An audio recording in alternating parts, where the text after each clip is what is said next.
les règlements intérieurs de tous les partis politiques, il est dit que dans une circonscription donnée, s'il y a il y a plusieurs candidatures, à moins d'un consensus autour d'une candidature, on va à une élection primaire pour choisir le candidat qui va représenter au mieux le parti. Parce que quand on va aux élections primaires, on choisit un candidat, c'est la base qui va porter, la campagne, et qui va faire la campagne, qui choisit donc celui qu'elle estime, elle peut bien porter, elle peut lui permettre de faire la campagne comme il se doit. C'est peut-être un candidat vendable, par exemple, parce que c'est quelqu'un qui est toujours proche d'eux, qui est toujours avec eux, qui fait beaucoup pour la circonscription, et ainsi de suite. Donc, et qui est militant du parti. Mais on ne peut pas choisir quelqu'un qui n'est pas actif dans une circonscription par rapport à quelqu'un qui est très actif dans la circonscription. Et donc, celui qui est très actif va se dire, mais pourquoi j'ai été actif? Pourquoi j'ai été actif?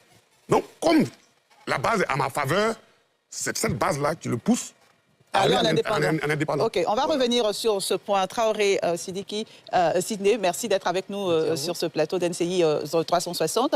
Votre donc regard sur ces dépôts, ces candidats retenus par les différents partis politiques, les comités de sélection qui ont été mis en place, les textes qui souvent n'ont pas toujours été respectés. Allez, merci à vous de m'avoir donné donc la parole sur cette grande chaîne.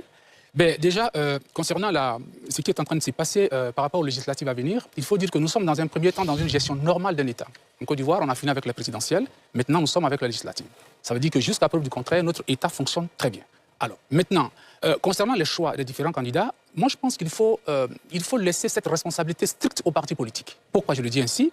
Parce que les partis politiques gagneraient elles-mêmes à ce que le candidat qu'ils choisissent gagne aux législatives. Ça veut dire en termes clairs que les partis politiques eux-mêmes doivent faire un profilage conséquent. Parce que si vous choisissez le mauvais cheval, eh bien, il vous fera perdre en fait aux élections. Donc je me dis que sur la question du choix des différents candidats, il n'y a peut-être pas en fait de problématique majeure à poser quand on sait que les partis politiques eux-mêmes attendent des résultats. Donc à partir de cet instant, je pense qu'il faut déjà dans un premier temps regarder les candidats qui ont été choisis et puis attendre que ces candidats-là donnent des résultats. C'est comme cela que je verrai dans un premier temps. D'accord. Docteur Flamboquet, je me retourne vers vous. Pour vous, est-ce que le processus a été transparent? Alors, de par ma position, il serait vraiment difficile d'affirmer qu'au niveau de toutes les chapelles politiques, tous les partis politiques qui sont en course donc, pour cette compétition électorale, on fait montre de transparence. De par ma position, il serait difficile de le dire. Mais je pense que si nous notons qu'il y a des candidats indépendants, donc des responsables de partis politiques qui décident de partir en indépendant, c'est qu'il y a quelque part quelques défaillances à relever. Comme le disait Patricia. Oui. L'une des défaillances serait cette question d'adéquation entre la popularité du choix porté par le parti politique et la réalité du terrain. Est-ce qu'il n'y a pas une inadéquation? Ça, c'est une première question. Deuxièmement, il faut s'interroger sur la réalité de ce qu'on appelle la réalité du bon petit.